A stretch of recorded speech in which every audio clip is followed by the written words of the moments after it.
Hey guys, welcome back. Today I'm going to show you how to install these electric fans in your car or truck. Now I've had these fans here installed on my truck for a few years now, and I really do like the results. So today I will be installing these in my wife's 1995 Bronco, and I'll be showing you guys how to do that. So let's get started. So first things first, let's disconnect both battery cables and put them off to the side. Next, pop open your radiator. Now drain your coolant.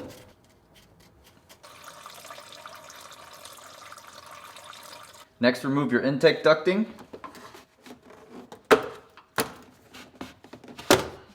Now remove the overflow hose and set it off to the side. Now unbolt the coolant bypass hose and upper fan shroud bolts.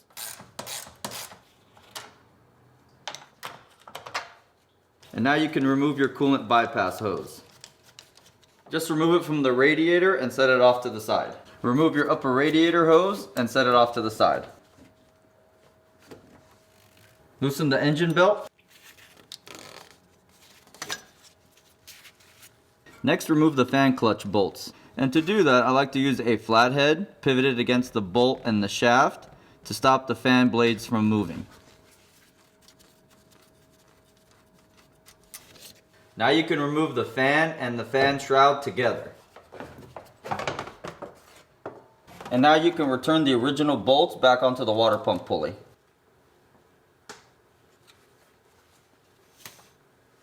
And you can even reinstall your belt now. Remove both transmission lines.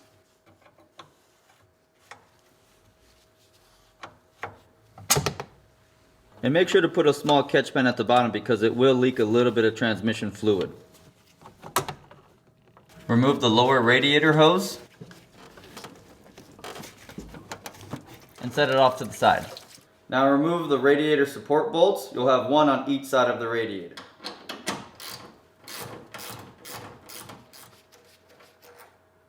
And now carefully lift out and remove your radiator. So now's a good opportunity to change out your radiator if you need to.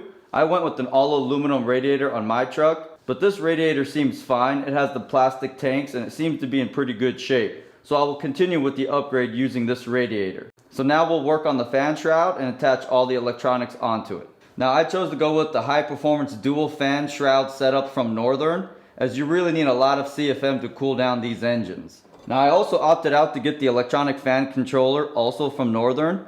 Now this little gadget's pretty neat. You can run this instead of a dual relay setup, and this is powerful enough to run both fans up to 40 amps. And again, I've run this on my truck for a few years now, and I'm really impressed with the performance. And you can customize it as it has a manual shutoff lead and an AC lead as well, to where you can connect it to your AC clutch and have the fans kick on when you turn on your AC. So let's set up the wiring and I'll show you how to install this little module. So first you're going to want to attach the fan controller onto the provided heat sink. So just attach the heat sink like this and mount it with the included washers and lock washers.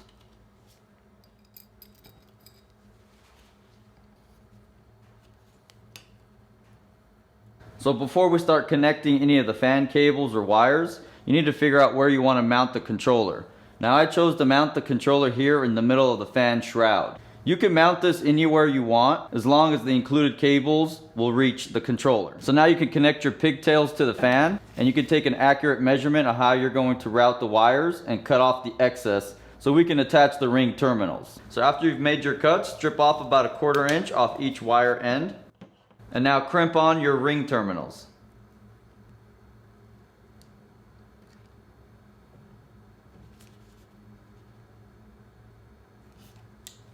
And wrap it up with the heat shrink.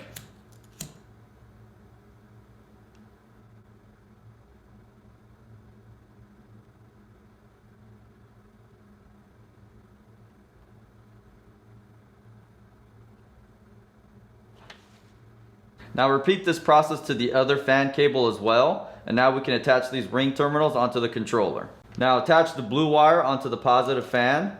This green terminal here is the positive on this fan controller. And attach the secondary fan as well.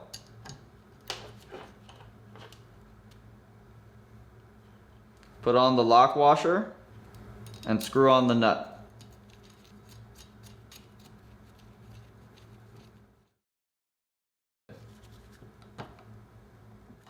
Now attach the fan negative onto the black terminal. Now you also need to attach the chassis ground as well. This black wire is included in the kit. Once you get them all on, install the lock washer and nut. And tighten them down. And lastly, you can attach the included red cable onto the positive terminal. And now that the module is all wired up, let's go install it onto the fan shroud. So set up your fan controller where you want it to be and mark these holes. Now I'm going to use a 3/16 inch drill bit to drill out these holes.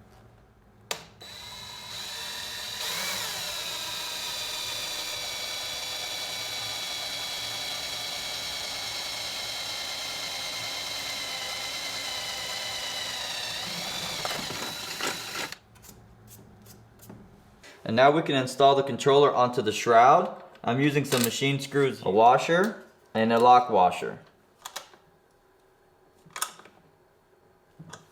I attached some wire loom to the fan cables and zip tied them shut. I did the same also for the power cables. And now you can tuck them in between the fans.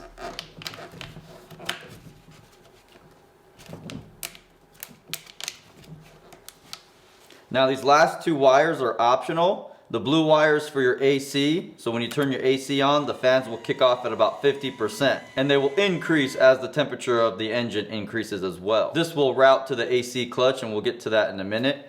Now the green wire is for a manual shutoff. So if you turn off your ignition, this will turn off your fans as well. Otherwise, the fans will continue to run at a minimal speed until the engine temperature has reached to where you have set the temperature sensor. If you do choose to use this green wire, you have to connect it to an ignition source and use this included diode as well, in line to the ignition source wire. Now I will not be using this green wire as I don't mind the fans running at a low speed to cool down the engine when it's parked. They usually only run for a couple of minutes and then they shut right down. So if you do choose to use your AC wire, connect it with the included blue wire and use the butt connector with some shrink tube as well. So once you have that connected, then you can route it with the rest of your wiring. And now carefully set the fan assembly on top of the radiator. On the bottom of the radiator, you'll see two clips that held the original fan shroud into place. What I ended up doing was crimping down these two clips all the way down, nice and tight, to be able to just slide this new fan shroud into it. Just pry it up a little bit and just gently slide the shroud into it. It'll hold it good enough for now. And now position the fan shroud to where it's centered onto the radiator. Set it to where the flange on the fan shroud meets the flange here on the radiator. Check the top and the bottom. Make sure the flange is nice and even because we are going to drill some holes in here to attach the fan shroud to the radiator. I'm going to use an 1/8 inch drill bit and just tap in a small hole.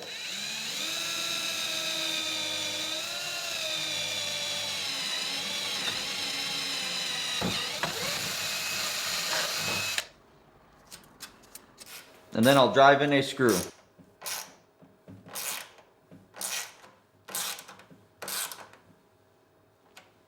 So I set 3 screws at the top, one on each side and one in the middle. And I only set 1 screw at the bottom, also in the middle, because we have those 2 clamps on each side as well. Now let's install the temperature sensor. Now the included temperature sensor just clamps into this port right here. And it attaches to the radiator with double-sided tape. Now you want to attach it as close as possible to the outlet. Now I do want to note that this included temperature sensor is set to 180 degrees. You can customize this setup with different temperature sensors. They do sell 160 degree temperature sensors and 195 degrees. Also, they do sell ones that don't just stick onto the radiator like this. They sell like a little diode version that goes in between the fins of the actual radiator itself. But I've had real good results with this style sensor and temperature. So let's move on to the next step. Again, I installed some wire loom onto the temperature sensor and AC wire. So now we're ready to install this full assembly back onto the truck.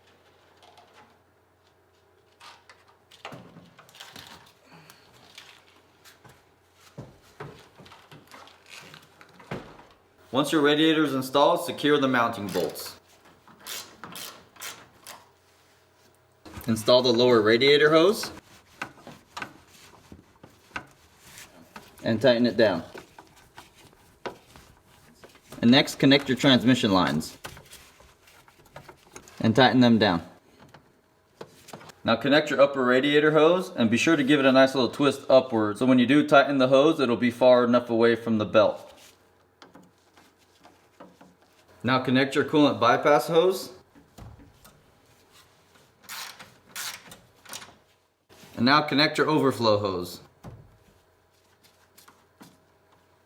So now I've got the blue AC wire routed up into the engine bay, and I'm going to connect it to the positive wire coming from the AC clutch, which should be this white wire here. Now I'm going to use a T-style tapper, which will allow me to connect this wire and just tap it into the white wire here. You can see here it has a needle coming out of it, so once I screw it in, it'll pierce the wire.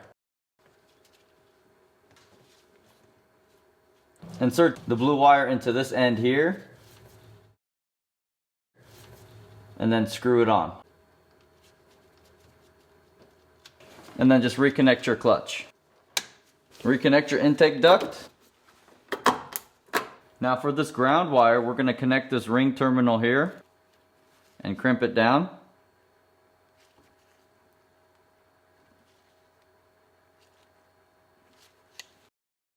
And install the shrink tube. Now this is the chassis ground that we're going to attach it to. Make sure to tighten it back down. And now for the 12-volt source, you will have to attach the fusible link that was included in the kit. And now install the positive wire onto the 12-volt source of the solenoid. And now you can reconnect your battery. And now fill your radiator up with new coolant.